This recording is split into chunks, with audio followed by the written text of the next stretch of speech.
إن الحمد لله نحمده ونصلي على رسوله الكريم أما بعد أعوذ بالله السميع العليم من الشيطان الرجيم من همزه ونفخه ونفثه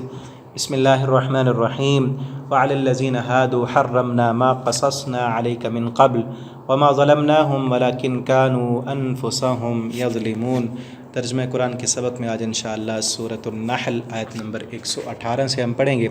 وعلى الذين هادوا، اور ان لوگوں پر ہادو جو یہودی ہوئے، حرمنا ہم نے حرام کی، ما قصصنا جو ہم نے بیان کی، علیک آپ پر، من قبل اس سے پہلے ہم آپ پر بیان کر چکے ہیں کہ یہودیوں پر ہم نے کچھ چیزیں حرام کی تھیں اضافی۔ یہ پیچھے سورۃ الانعام میں گزر چکا ہے اس کا تذکرہ کہ ان لوگوں کے گناہوں کی وجہ سے کچھ چیزیں اللہ تعالیٰ نے جو ہے وہ چربی ان پر اللہ تعالیٰ نے حرام کی تھی، اور مچھلیوں کا شکار اللہ تعالیٰ نے ان پر حرام کیا تھا۔ اس طرح کچھ چیزیں اور بھی تھیں، وہ کس وجہ سے کہ انہوں نے اپنے لیے خود کچھ چیزیں حرام کر دی تھیں، تو اللہ تعالیٰ نے بھی پھر کہا کہ حرام ہے تم پر۔ وما ظلمناہم، ہم نے ظلم نہیں کیا ان پر، ولکن کانوا انفسہم یظلمون، لیکن وہ خود اپنی جانوں پر ظلم کرنے والے تھے۔ ثم ان ربک للذین، پھر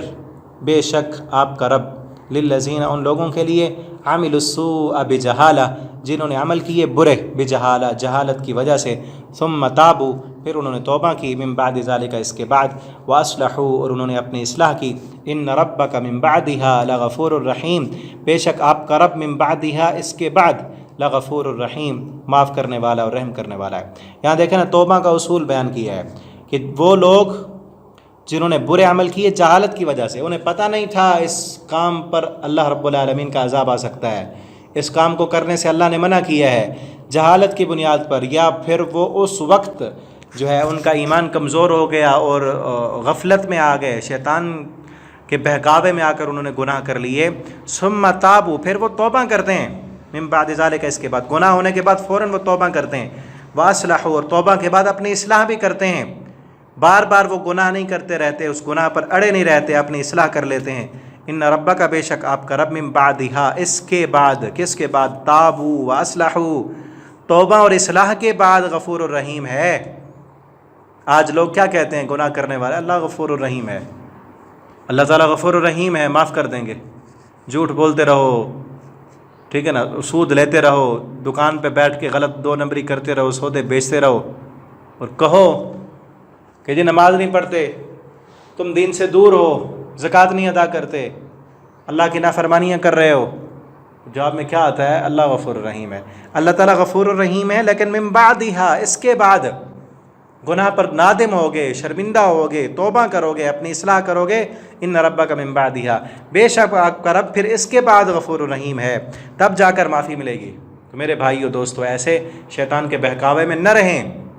ہم ہر انسان گناہ گار ہے، اپنے گناہوں پر نادم اور شرمندہ ہوں، توبہ اور استغفار کریں، تب اللہ رب العالمین کی رحمت کے امیدوار بنیں کہ بے شک اللہ رب العالمین ایسے لوگوں کو معاف کرنے والے ہیں۔ اور جو لوگ مانیں ہی نہ، اپنے گناہ کو گناہ ہی نہ سمجھیں، وہ توبہ کب کریں گے؟ وہ تو یہ کہیں کہ سارے جھوٹ بولتے ہیں، میں نے بول دیا تو کیا ہو گیا، سارے گانے سن لیں، پھر فلمیں دیکھ رہے ہیں، نماز کون پڑھ رہا ہے، سبھی ایسے کرتے ہیں۔ کئی نوجوانوں کا یہ جو ہے دلیل بن جاتی ہے کہ سارے کر رہے ہیں تو میں بھی کر رہا ہوں،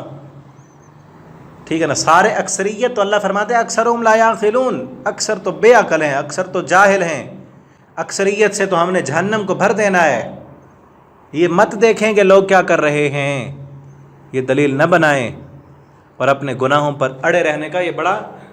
بھرپور شیطان نے لوگوں کے ذہن میں ڈالا ہوتا ہے، اب تو سارے کر رہے ہیں، اب تو وہ دور گیا، اب تو وہ بھی کر رہا ہے، وہ بھی کر رہا ہے، وہ بھی کر رہا ہے، سارے ملاوٹ کرتے ہیں، اب تو ہم یہ نہ کریں تو پھر رہیں کیسے، جھوٹ نہ بولیں تو کاروبار ہی نہیں چلتا، ٹھیک ہے نا، سود نہ لیں، سود پر قرض نہ لیں تو ہمیں ملتا ہی نہیں ہے۔ تو یہ سارے اگر کر رہے ہوں تو یہ دلیل نہیں بنتی، اپنے گناہوں پر نادم اور شرمندہ ہو کر اللہ سے معافی جب تک نہیں مانگیں گے۔ تو یاد رکھیں، جو نادم نہ ہو، شرمندہ نہ ہو، تو ان بطش ربک لشدید بھی ہے، ٹھیک ہے نا۔ اللہ نے اپنا تعارف کراتے ہوئے یہ بھی کہا کہ جو لوگ اڑ جائیں ان کے لیے تو ان بطش ربک لشدید ہے، اللہ تعالیٰ غفور الرحیم ہیں، لیکن ثم تابوا واصلحوا توبہ اور اصلاح کے بعد، من بعدها اس کے بعد آپ کا رب بڑا معاف کرنے والا اور رحم کرنے والا ہے۔ آگے انشاءاللہ ہم اگلے سبق میں پڑھیں گے۔ اللہ تعالی ہمیں قرآن پڑھنے، سمجھنے، اس کے مطابق عمل کرنے کی توفیق دیں۔ اللہ ہمیں اپنے گناہوں پر نادم ہونے والا، شرمندہ ہونے والا بنا دیں۔ آپ ان اسباق کو آگے بھی واٹس ایپ پر، فیس بک پر آپ شیئر کیا کریں تاکہ آپ کے لیے بھی یہ صدقہ جاریہ بنے۔ والسلام علیکم ورحمۃ اللہ وبرکاتہ۔